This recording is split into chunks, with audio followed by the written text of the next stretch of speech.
Back home now, Austin City Council unanimously agreed to cut a check to the victim in an almost 2-year-old excessive force case. Today's $75,000 settlement centers on the arrest of Quentin Perkins in February of 2018. It is a civil settlement just 10 months after a Travis County jury found 2 Austin police officers not guilty of criminal charges. KXAN investigator Jody Barr looks at what this means for the case now. Today's vote here inside City Hall ends the litigation against officers Robert Paff and Donald Petraeus. Now, both men are looking to get their jobs back. At the end of the day, man, justice was not served. I feel justice was not served. And it wasn't. Quentin Perkins walked out of the Travis County Courthouse last December, defeated.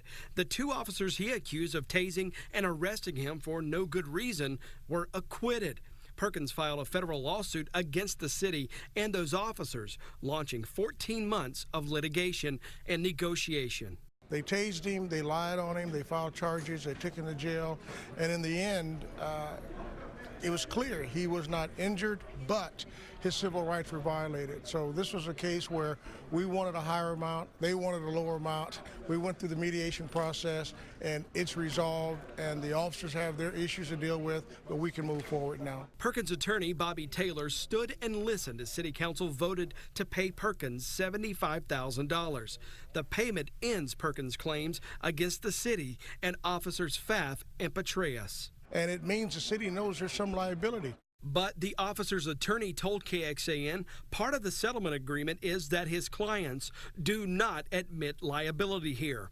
No liability, despite the fact those officers' boss, Chief Brian Manley, fired the men in March, accusing them of lying in their reports and using a stun gun on Perkins against policy. The individual was described in the report as on his feet and walking away from the officers, and it is clear on the video that that is not what happened in this instant. We wanted to show you that body camera video the chief referred to there in his soundbite, but a judge ordered that video destroyed after trial. Although both officers are technically still on the force, they are both on an unpaid status under an indefinite suspension. But their attorneys told me today both officers plan to appeal to get their job back. From City Hall, Jody Barr, KXAN investigates. An arbitrator will have the final say on whether officers Pfaff and Petraeus get their jobs back. According to the Austin Police contract with the city, disciplinary action appeals are heard by an arbitrator selected by the city and the police union. It's a process fired APD Commander Jason Dusterhoff went through last week. He was fired in December. A memo from APD says Dusterhoff agreed to have sex with a woman he's accused of strangling and her roommate, despite knowing the roommate was a prostitute who used drugs. The memo reports that Dusterhoff was at a club with the 2 women and another man where cocaine was ordered and delivered to the group. It could be several weeks before the arbitrator makes a decision.